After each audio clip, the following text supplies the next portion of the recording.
Time now, though, for us to switch over to our next topic, and it is Global Week for Action on Non-Communicable Diseases.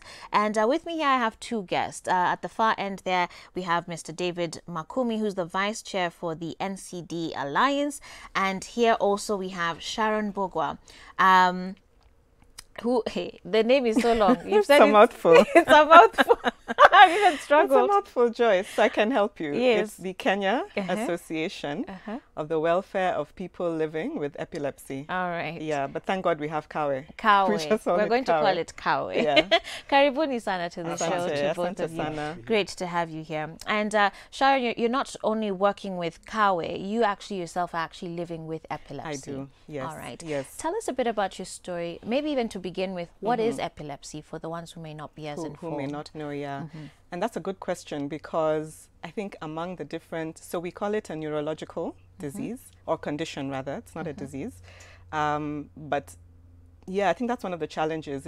It's not really understood. And you have, you know, you'll have people collapsing on the road and they're told it's witchcraft and you're demonized. And it's so interesting because I was talking to somebody who lives in Nairobi and they said, yeah, even here in Nairobi, you know, you have people who don't understand it and think you have all sorts of issues with it. Yeah, but at the end of the day, epilepsy is a neurological condition, and it's the simplest way to describe it is that it's a crossfire in the brain. Okay. Yeah, so you have neurons in the brain that just tend to crossfire and switch. Yeah. And that's what triggers the seizure. Okay. Yeah. Do we know what are the causes? Is someone born with it? Is it something that develops over time? Yeah. So you have different causes. There are those who are born with it. So you have children who are living with epilepsy. And then you have other causes such as head trauma, such as, you know, maybe certain meals you eat.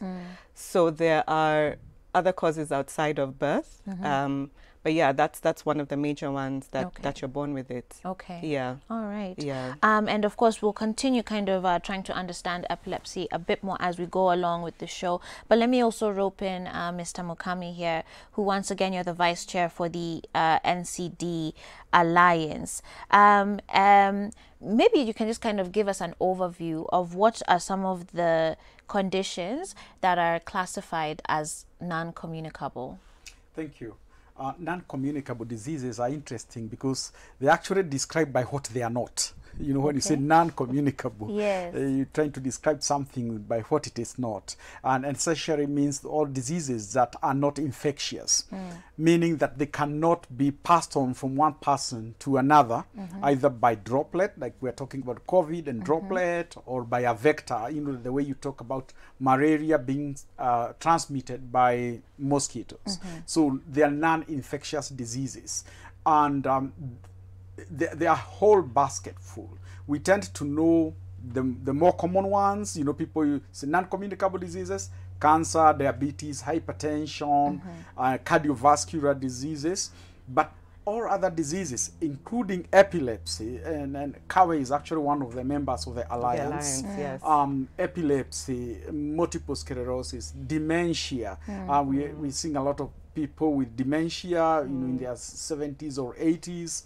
Things like sickle cell, hemophilia, all those other disorders that are actually not transmitted from one person. You don't get it. You can't get epilepsy, for example, by sharing a meal with my sister or by living in the same place. You know, you not get those diseases. You not get cancer just because you're interacting with the persons with the cancer. So there are those non-infectious diseases. All right. There seems to be a lot of chatter, and there's two things I want to go back to, because when you were explaining what epilepsy is, you made a correction to say it's not a disease, it's a condition. It's a condition. But here we are grouping it with NCDs. Yes. So I don't know if that's a difference of opinion between the two of you, or maybe you can explain why it falls, not yet Kawe is part of the Alliance. It's part of the Alliance, yeah. No, that's right. So my understanding, if you take a step back, is anything that is not infectious, anything that you can't catch, for example, would be considered an NCD. So I think we sort of combine conditions and diseases together. Because you may have other disorders, if you like, condition or disorders, like your psychosocial ones, like bipolar, like depression. So all of these do end up falling in the NCD group, in as much as, you know, out there they're known as diseases. But it's a combination of things. I think Bwana Makumi said it well. It's disorders of different kinds. All right. Yeah. So when we look at society these days, I think there's been a lot of chatter as far as there's seeming to be an increase, if you will, in, I think we've talked about it in pockets, but when I now listen to how you've explained what non-communicable diseases are, a lot of those issues or conditions, disorders fall into these categories. So is that true? Has there been an increase in non-communicable diseases? And if so, how, if it is not infectious? Yes, good question. Actually, to say there is an increase is an understatement. There's been an exponential increase. Wow. Huge, because non-communicable diseases are second to infectious diseases in terms of incidence and mortality. That is, in terms of how common they are and in terms of the deaths and disabilities that they cause, you know, because they are chronic in nature. You know, some of them, like she said, there are conditions that you probably were born with. You know, you think something like hemophilia, which is a bleeding disorder. But the others you catch up later in life. And there are a number of risk factors which we shall talk about later on. But yes, there are an increase, and it is actually projected by the year 2025, 2030, actually the single largest cause of deaths, disability, and of course financial hardship will actually be non-communicable diseases in our country. What's driving that? Yes, there are a number of drivers to the incidences that we are seeing. One of them is lifestyle. Definitely, it is a driver for major non-communicable diseases. And when we look at lifestyle, lifestyle include things like alcohol. And I'm glad the previous session we discussed addictions, because actually we have people with mental health issues within the non-communicable diseases basket, if you want.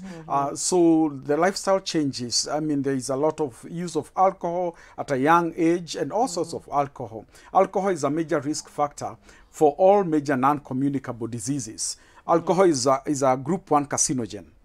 It's a cancer-causing agent.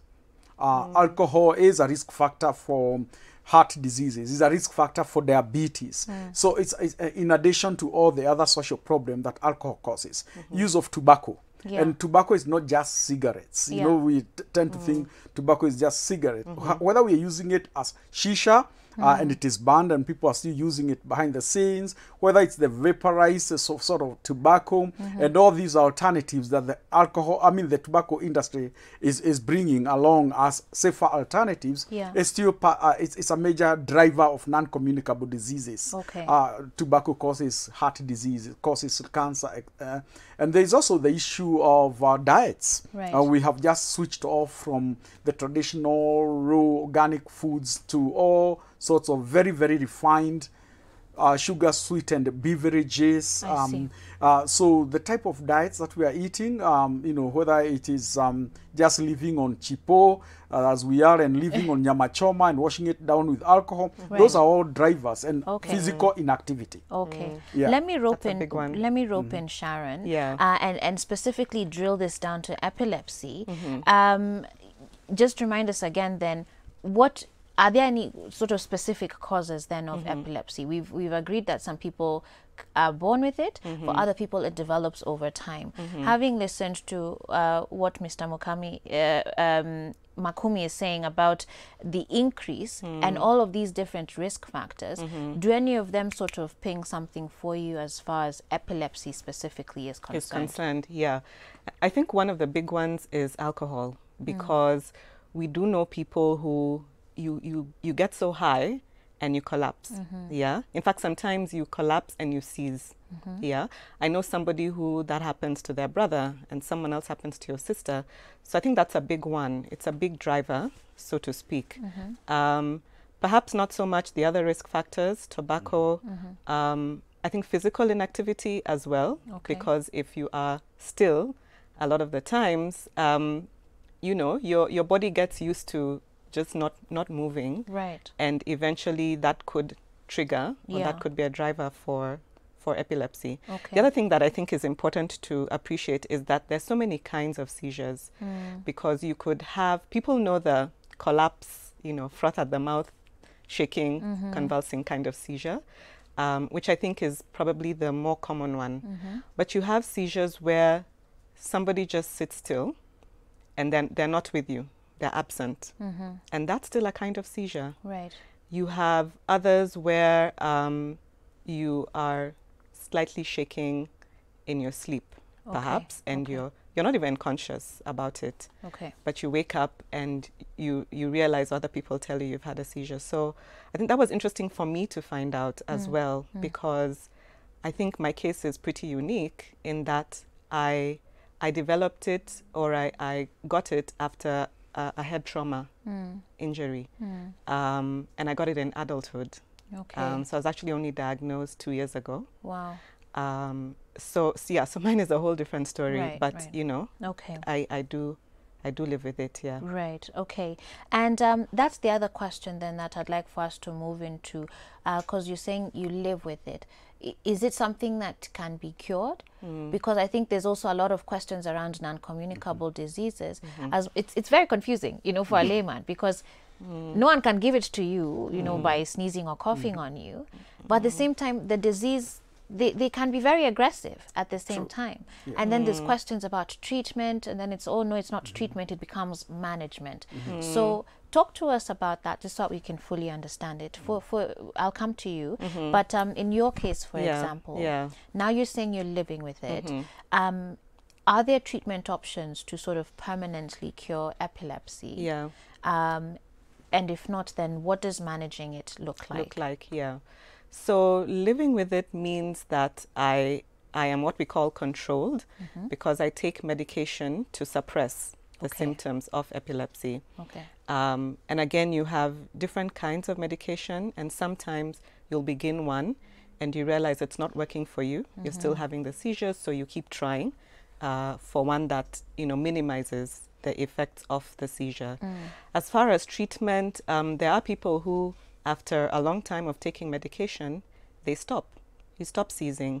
Doctors will advise that it's after 3 years of being seizure-free that we can start calling you that. We can start saying you're living without it. But in between, you're still in that sort of window where the medication may not work strong enough, and you're still susceptible to having seizures. And so, Mr. Makumi, then at least from this experience, you're seeing over time, there's a way that you can I say, adapt your body through treatment, that you hopefully no longer have to be taking it, say, on a daily basis or however long. How does that compare, her experience then and her knowledge about epilepsy, with many of the other kinds of NCDs? It's important to first appreciate, even the risk factors that I mentioned do not necessarily apply to all the NCDs. There are many NCDs that are of unknown cause, and a number of epilepsy conditions are, nobody knows why. They're no triggering, there's no family history, there's nothing, we just have seizures. Two, non-communicable diseases are chronic in nature. They need long-term follow-up, meaning you have to take medicines and see your doctor from time to time, and you may need tests. For some of the condition, you may need, you know, some tests from time to time, for example, diabetes. You cannot stop your medicines unless under the instructions of your physician. And it's not in all conditions that you'll be able to taper off, you know, kind of wean off the medicines. You know, it's a case-by-case basis. So for majority of the conditions, you have to take the medicines for life. You know, for life. The doses may be adjusted from time to time, but you just have to take them for life. For example, diabetes. Patients who are on insulin for diabetes, they just have to take their insulin for life. Doses will be adjusted from time to time. So they once they are diagnosed, they are given this sort of information that this is something you will have to. And there are people where the dawas are weaned off, but you know, then maybe the seizures, for example, come back and they have to go back to medications. Okay. Some patients with hypertension, for example, they might be advised lose weight, you know, do a lot more physical activity, watch your salt intake, you take your antihypertensives, and over time you might find the pressures actually with physical activity, with dietary regulations, the blood pressure comes back to normal, and the doctors may start weaning off the medicines, you know, reduce the dosage until such a time as you may not need them, but you must still continue following up the clinics. Okay. Until your doctor advises otherwise. Yeah. So I'm going to have to take a break, but I want to read an SMS, take the break, and then come back to now very briefly as we wrap up with you guys. Have you just explained to us the need for this global week on NCDs, and then we'll call it a day at that point. But to someone's question or comment here, wow, Joyce, thanks for talking about epilepsy out here with people's opinions. You can reach your grave before time. I've been having severe ulcers, attacks that at times it makes me faint, and someone dared to tell me Nikona epilepsy. And that's, I think that's already just a wrong thing. It's stereotyping so much everything. stigma. Yes, absolutely. And you say you just felt so hurt and so mad at that person that you never want to see them, you know, and people should go to school, and instead of, you know, I like how you've put it here, learn instead of pretending to be doctors bandia. I like it though. And it's the truth, because I think there's a lot of misinformation that's out there, and all of us are pretending just because you can Google something, now even you can diagnose, and it's not the case. I mean, even for professionals like you guys who are living and working in this field, there's still so many unanswered questions. Misinformation is what drives stigma. Around all these conditions, and makes people hide behind the crosses. We should not stigmatize. Absolutely.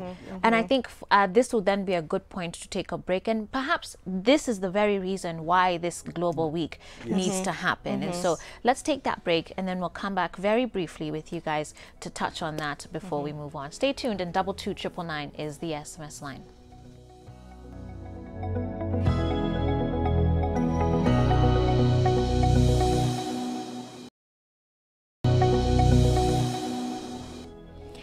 Hey guys, welcome back to Full Circle with Joyce. I'm here with my guests. I have with me Sharon Mbugua and Mr. Makumi here as well. David Makumi, who's the Vice Chair for the NCD Alliance. Sharon Mbugua is from Kawe and also living with epilepsy. And we're just talking about the Global Week for Action on NCDs. And just before the break, we were talking about how one of you actually SMS'd in talking about kuna doctors bandia, these people who just have information and from the internet, and just because it's on the internet, guys, doesn't mean that it is accurate. Okay. They are certified people and they are not certified people, so just because it's on the internet, let's be careful too, that we're not, you know, creating stigmas and projecting assumptions that are clearly false without proper understanding. And so that's something we definitely want to continue to emphasize, even as we talk now about this global week for action, you know, on NCDs. What is the theme, and when did we start marking the week? The Global Week for Action on NCDs, the first one was observed in 2018. It is a time for the global community, and especially at national level, to pause and think, how far have we come? What more needs to be done? And there is a theme every year, and the theme this year is actually accountability, holding governments accountable to the commitments that, for example, our government has made commitments at the UN high-level meeting on NCDs 2018 and 2011. Are we living up to those commitments in terms of availing resources for NCDs, implementing policies and registration around NCDs, and essentially educating the public about the dangers of NCDs, because NCDs are really silent killers. So how would you rate our performance then against those resolutions? I don't think we have done very well in terms of implementation. We score very highly on policy development, beautiful guidelines. Excellent at policy. We give ourselves like an 8. We're excellent at policy development. Just 2 days ago, we were reviewing the NCD National Strategy for Control of NCDs. We are coming up with a new NCD strategic plan for another 5 years. We have all sorts of those. So we can score an 8 over there. When it comes to implementation, I think we are struggling there. Maybe give ourselves a 4. Wow.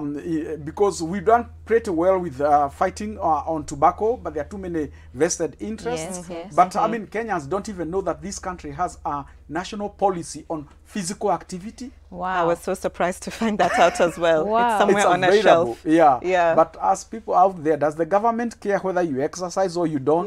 They don't even know, but the government has a document. A whole document. Okay. So it is a time to say, yes, we can tick a few boxes, and there are many things that we ought to do. So we, even within the context of COVID, you know, people with NCDs have been singled out as at higher risk. What are we doing about them? Availing medicines to them and making sure they are followed up. So it's a time for all of us as Kenyans, but even at personal level, go for a checkup.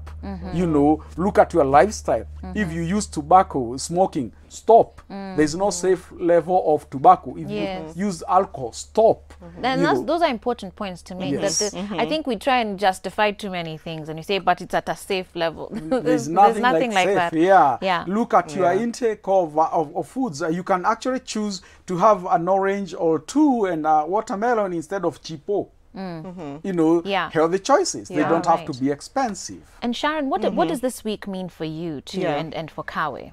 Yeah, so I think I like how Mr. Makumi explained it, that the big thing about celebrating this week with the rest of the world is attention. It's attention around accountability, which is the theme of the year. And, you know, like we've said, as usual, so many policies on the shelf, but, you know, struggling with implementation and struggling even, I think part of that is because there are no funds set aside. So you usually have a huge health budget, but a very small percentage set aside to NCDs, which is why it's very easy to not then be able to do anything about it, because then you're not funded. So I think for me, that's my attachment and that's my interest within the whole global NCD space. So if we can be funded, if we can just have people step back and pay attention to NCDs through the week, then we are all the better for it. I keep saying, I believe an NCD-free world is possible. It may happen several generations down the road, but it is possible. And especially considering we're talking about exponential growth in the last few years. And even the spectrum of the diseases or disorders and conditions included is quite wide. It's huge. So it's very important that we're paying attention to it. And I think we've kind of let ourselves be a little bit lax because it's not easily communicable, you know, from one to another. But the truth is, it's consuming the lives of so many of our citizens. But if I may just quickly add this, that NCDs are not about an older generation. That's right. They are happening in a very young population. And NCDs do affect children as well. You know, we are having a problem in this country of obesity in children. It's a paradox. One hand, we have people who are starving. On the other hand, we have children who are struggling with obesity because of the lifestyles that the parents have chosen for them. You spend the whole day on a PlayStation with a big burger there and a big can of soda. And these are the drivers. So obesity is a driver for majority of the major non-communicable diseases in children. I'm going to be taking a break shortly, but I want to ask the team to begin getting ready our world in pictures. And in fact, maybe we can forward it to just, well, today I think we'll only have time to do the top 5. So if we could get that ready as I prepare to wrap up here. Very quickly, some SMSs. Hi, enjoying the show today. It's a learning session. Please ask them, what's the difference between epilepsy and fits? Which one is kifafa in Swahili? Is there a difference? Yeah, I think, again, because we've said there's different kinds of seizures. So the collapsive one where you're foaming at the mouth and convulsing, that is what we may call a fit. Okay. Yeah. Another is asking, Mildred from Nanyuki, can Down syndrome be a cause for epilepsy? No, Down syndrome would not be a cause, but it does fall within the NCD space. Okay. It's a genetic problem. Okay. Children are born with Down syndrome, right, because of some genetic mutations. Okay. Finally here, this NCD topic is really educative. Can we also learn on how, as a friend, one can care for the disease or condition from a friend or a victim in cases of, especially where maybe someone has collapsed? Glad I tuned in. That's Anastasia. What would be your counsel as far as what one should do? Yeah, I think for me the big one is misinformation against stigma. Yeah. So if you're with someone and you found them that they've collapsed, so there's the general thing you can do, ensure they're in a cool environment, sure, give them time yeah, to come to, but you need to be supportive. Yeah. And especially there are many people who live positively with it and they're working. So can we have human resources people, for instance, trained and made to understand that, someone can live with it, yeah, but when they have a fit or a seizure, yeah, don't let them go. Okay. Yeah. All right. Don't Yeah. panic. Don't panic. Yeah. Don't panic. Make sure that they are safe. It will last for a couple of seconds. Yes. Just make sure that that person is safe, and it is okay to touch them. That's right. Yeah, because especially if your clothes need to be loosened, then you can touch and adjust. Okay. So don't be afraid. Yeah. Just read. Be informed. Great conversation this has been with you both. Thank you so much, Mr. David Makumi, and as well to you, Sharon Bogwa, for coming. For people to get more information about the Alliance, do you have a website or some place that they can go to? ncdalliancekenya.org. Okay. Yes. And for Kawe? For Kawe, yes, they're available on Facebook, Instagram, and there is also a website. As Kawe? As Kawe. Okay. Yeah. Same thing as NCD Alliance. Great. Great. Yeah. Fantastic. Thank you both so much for coming. I'm glad to hear from our audience that they've been educated even through this conversation with you both. So asanteni sana. Thank you. Yeah, thank you for having us, Joyce. You're most welcome.